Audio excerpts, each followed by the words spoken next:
प्रश्न 2, एक पर्यटन स्थल की मुलाकात के लिए आए यात्रियों की संख्या निम्नानुसार है। योग्य आरेख से श्रेणी का झुकाव प्राप्त कीजिए। हमें सिंपली इसका ग्राफ बनाना है। ओके, तो इस जानकारी को सामयिक श्रेणी के लिए निम्नानुसार प्रस्तुत करेंगे, यानी कि यहाँ पर हमें ग्राफ बनाना है।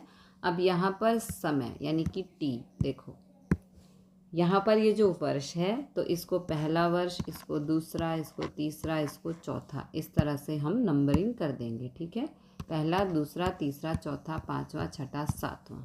वाई टी यानी कि यात्रियों की संख्या ये हमें दी गई है। तो यहाँ पर ये एक्स एक्सिस है, ये वाई एक्सिस है, यहाँ पर समय यानी कि टी। ओके, अब यहाँ पर जो वाई टी है इसमें सबसे छोटी संख्या है 5 और सबसे बड़ी संख्या है यहाँ पर 50। ओके, तो यहाँ पर यात्रियों की संख्या है, सबसे छोटी संख्या है 5। तो यहाँ पर ग्राफ बनाने के लिए 5 से थोड़ा सा कम नंबर लेंगे, तो यहाँ पर 0 से ही स्टार्ट किया है। ओके, सबसे बड़ा नंबर है 50, तो यहाँ पर 50 तक लेंगे, 50 से ऊपर भी ले सकते हैं, वो गलत नहीं होगा। अब हम ग्राफ बनाएंगे। ठीक है, तो समय यानी कि पहले साल के लिए 5, ये पहला साल और यहाँ पर 5। ओके, दूसरे साल में 7, ये दूसरा साल, 7 यहाँ पर। ओके, तीसरे साल में 10, ये तीसरा साल और 10 है यहाँ पर। चौथे साल में 14, ये चौथा साल और यहाँ से 14 ये रहा।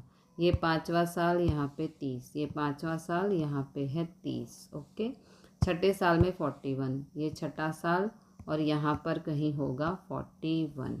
फिर 7th में 50, तो ये 7th और ये है 50। ओके, अब बिंदुओं के बीच में से गुजरती सुरेखा दर्शाती है। सुरेखा का मतलब है कि जो हमारी लाइन है, देखो ये कहीं कहीं जगह पर सीधी है ना, देखो यहाँ पर सीधी है ना, तो इस तरह से हम इस तरह की लाइन को कहते हैं सुरेखा। ओके,